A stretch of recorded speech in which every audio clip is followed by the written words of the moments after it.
तो एवरीवन, कैसे हो आप सब। आई होप आप सभी अच्छे होंगे। तो इस वीडियो में हम बात करेंगे जेसीसी सीजीएल से रिलेटेड लेटेस्ट अपडेट के बारे में। ये जो अपडेट है, ये जो इन्फॉर्मेशन है, आज के न्यूज़पेपर में निकलकर सामने आई है। यहाँ पर मैं लेटेस्ट अपडेट इसलिए बोल रही हूँ क्योंकि कल की जो इन्फॉर्मेशन थी, जिसमें मैंने सारी चीज़ें क्लियर की थी आप सभी को कि किस तरह से सुनवाई हुई है और किस तरह से जो है टाइम मांगे गए हैं राज्य सरकार ने, और यहाँ पर कोर्ट ने जो है उनको 4 सप्ताह का टाइम दे दिया है और जो अगली सुनवाई रखी गई है वो 26 मार्च रखी गई है। ठीक है, ये सारी चीज़ें इन्फॉर्मेशन मैंने आपको कल ही दे दी थी। बट आज के जो न्यूज़पेपर है उसमें ये क्लियर हो रहा है कि कल सुनवाई के दौरान जो है सीआईडी की जो एसआईटी टीम है उनके द्वारा जो प्रारंभिक जांच रिपोर्ट है वो रखी गई है, और वो रिपोर्ट में क्या रखा गया है वो थोड़ा चौंकाने वाला है। तो उन सारी चीज़ों पर इस वीडियो में हम डिस्कस करेंगे, और मैं चाहूँगी कि आप सभी जो अपने ओपिनियन है, कमेंट्स है, वो कमेंट सेक्शन में ज़रूर रखें। अपनी राय विचार कमेंट सेक्शन में सही शब्दों पर ज़रूर रखें। वीडियो को शेयर ज़रूर करें, लाइक ज़रूर करें, और जो फर्स्ट टाइम इस वीडियो को देख रहे हैं चैनल पर आए तो प्लीज़ आप इस चैनल को सब्सक्राइब ज़रूर कर दें। ठीक है, वीडियो शेयर ज़रूर कीजिएगा। यहाँ पर आप देख सकते हो आज के न्यूज़पेपर में पूरा छाया हुआ था जेसीसी सीजीएल को लेकर।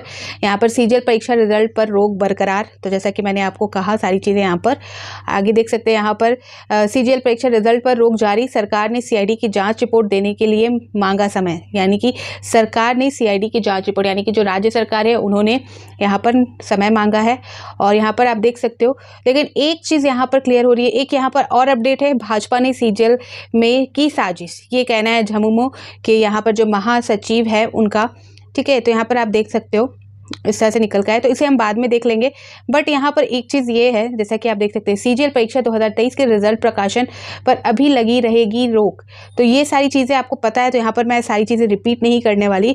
बट जो अपडेट है जिसके बारे में मैं बार बार बोल रही हूँ कि लेटेस्ट अपडेट, वो ये है। यहाँ पर आपको दिख रहा होगा, एसआईटी ने हाई कोर्ट को सौंपी प्रारंभिक जाँच रिपोर्ट। ठीक है, तो प्रारंभिक जांच रिपोर्ट में इन्होंने क्या सौंपा है वो जानना जरूरी है। सीजीएल परीक्षा में पेपर लीक, गड़बड़ी और परीक्षा को प्रारंभिक प्रभावित करने के लिए पेपर लीक से संबंधित फर्जी दस्तावेज तैयार करने से जुड़े केस की जांच कर रही एसआईटी ने अपनी प्रारंभिक रिपोर्ट शपथ पत्र के माध्यम से झारखंड हाईकोर्ट को सौंप दी है।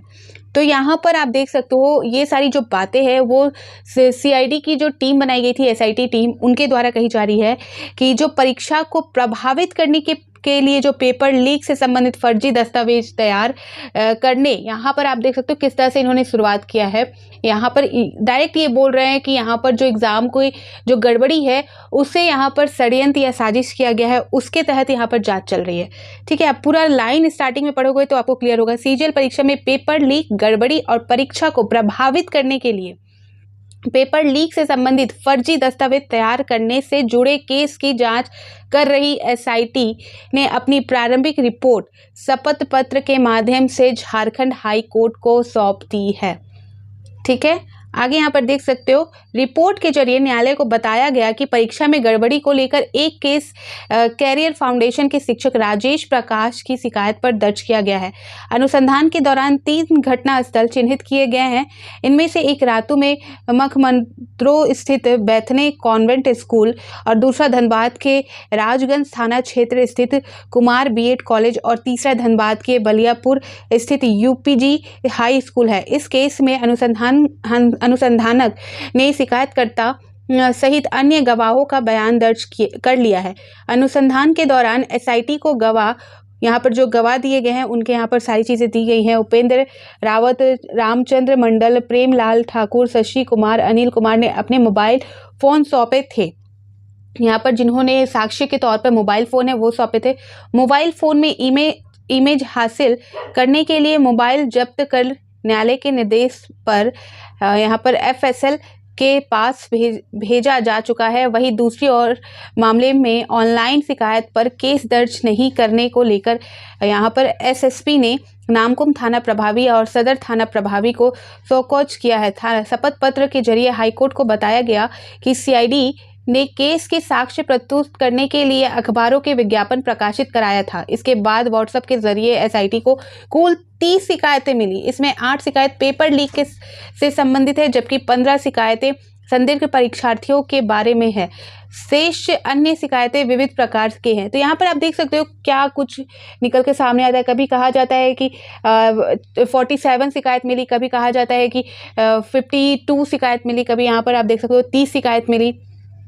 इस तरह के यहाँ पर निकल कर सामने आ रहा है। आगे यहाँ पर देख सकते हैं, इसी से रिलेटेड बताया जा रहा है कि जो हाईकोर्ट को सौंपी गई है उसमें बताया गया है कि इनमें से एक शिकायत में यह भी बताया गया कि बलियापुर स्थित बीबीएम इंटर कॉलेज का एक आदमी परीक्षा में प्रश्न पत्र लाने के लिए नेपाल गया था।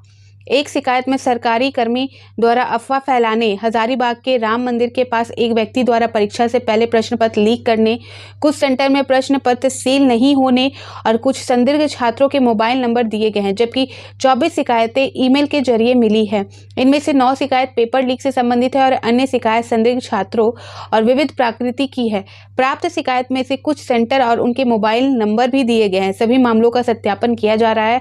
इसके अलावा संदिग्ध मोबाइल नंबर का CDR और उसके धारक के बारे में तकनीकी शाखा के सहयोग से पता लगाया जा रहा है। एक शिकायत में इस बात का भी उल्लेख है कि एक YouTube चैनल के माध्यम से अफवाह फैलाने का प्रयास किया गया है कि मामले में शिकायतकर्ता का बयान लिया गया है। ठीक है, यहाँ पर आप देख सकते हो बताया जा रहा है कि तो ये सारी खबर निकल कर आई है और जो जो शिकायतें सौंपी गई है उन सारी चीज़ों पर यहाँ पर जो SIT है उन्होंने शपथ पत्र के माध्यम से कोर्ट को अपनी सारी चीज़ें बताई है, यानी कि रिपोर्ट रखा था कल। यहाँ पर देख सकते हैं SIT ने JSSC से भी कुछ बिंदुओं पर जानकारी मांगी है। SIT ने कोर्ट को बताया कि इस मामले में JSSC से भी कुछ बिंदुओं पर जानकारी मांगी गई है।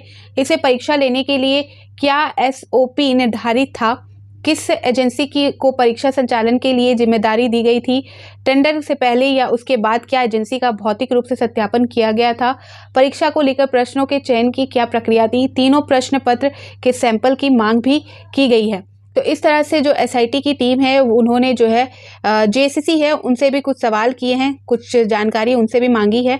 तो ये सारी जो रिपोर्ट थी वो CID की SIT टीम के जरिए तैयार की गई थी। ये प्रारंभिक जांच रिपोर्ट थी जो कि सौंपी गई हाईकोर्ट को। यहाँ पर सारी चीज़ें आप देख सकते हो और बाकी जो चीज़ें आपको पता है कल की जो बातें हैं वो निकलकर सामने आई।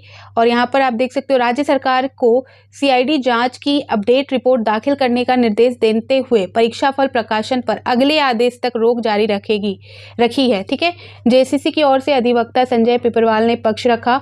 मालूम हो कि पिछली सुनवाई में हाईकोर्ट की खंडपीठ ने CGL परीक्षा 2023 की परीक्षा फल प्रकाशन पर अगले आदेश तक रोक लगा दी थी। तो यानी कि जो अगली सुनवाई होगी तब तक यहाँ पर अभी भी रोक बरकरार रखी गई है।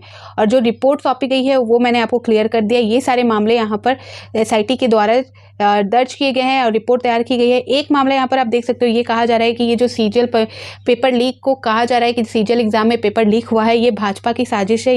ये कहना है झामुमो महासचिव व प्रवक्ता सुप्रियो भट्टाचार्य ने कहा है कि भाजपा की सब चाल खत्म हो गई, भ्रम फैलाकर राजनीति कर रही है। भाजपा अब एक्सपोज हो गई है। CGL के मामले में साजिश कर युवाओं के भविष्य के साथ खिलवाड़ किया। मामला फिलहाल न्यायालय में है, इसका भी जल्द खुलासा होगा।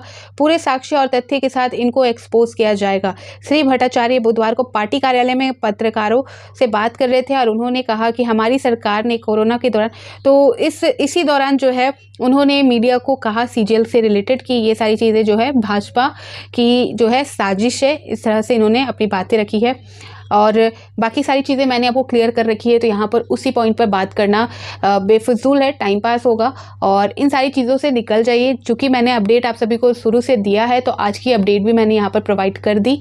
अब आप सभी के क्या ओपिनियन है, क्या राय है, कमेंट सेक्शन में ज़रूर बताएं। तो फिर मिलती हूँ नई अपडेट के साथ। तो बाय बाय।